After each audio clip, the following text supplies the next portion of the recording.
Il s'y est opposé farouchement hier soir. Il n'a pourtant pas été entendu. Bertrand Custine s'est réveillé ce matin avec une déception sur son visage.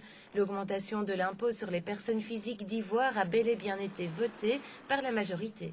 On a voté un budget qui me laisse assez déçu, en ce sens que tous les partis politiques, notamment au niveau fédéral et régional et communautaire, s'accordent pour dire qu'effectivement il ne faut pas augmenter les taxes pour ne pas diminuer le pouvoir d'achat. Ici à Ivoire, on a fait totalement l'inverse. Ce n'est pas une habitude chez nous, c'est d'augmenter les taxes, je dirais assez légèrement, puisque en ce qui concerne l'impôt des personnes physiques, nous passons de 7 à 7,5%. Et en ce qui concerne le précompte immobilier, de 2200 centimes additionnels à 2400.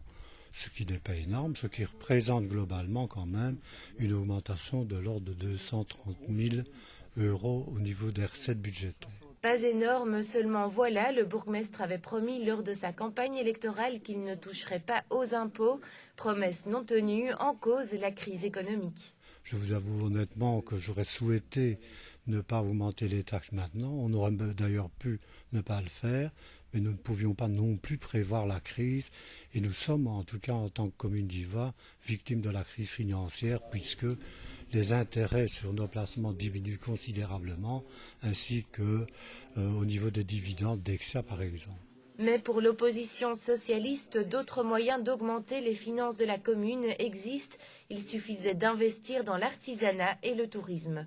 Ce que je dis depuis quelques années, ce que je continuerai à dire dans les années à venir pour la commune d'Ivoire, c'est qu'il fallait simplement investir, notamment dans l'économie, créer des richesses, investir dans l'artisanat, le promotionner, dans le tourisme, des sociétés locales. On voit nos petits commerces ruraux disparaître petit à petit. Pourquoi ne pas les remettre en valeur? Bref, que le pouvoir politique communal aide toute une série d'artisans, d'indépendants, les attractions touristiques à se développer pour tout simplement, in fine et à moyen terme, retrouver de la fiscalité.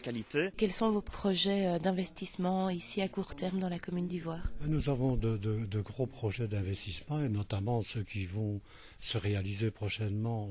Ce sont les travaux d'agrandissement de l'école de Godine.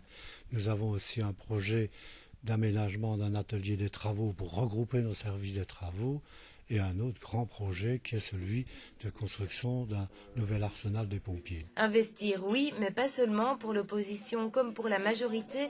Il s'agit désormais de faire des économies, principalement d'énergie, qui aboutiront, qui sait, à rediminuer les impôts.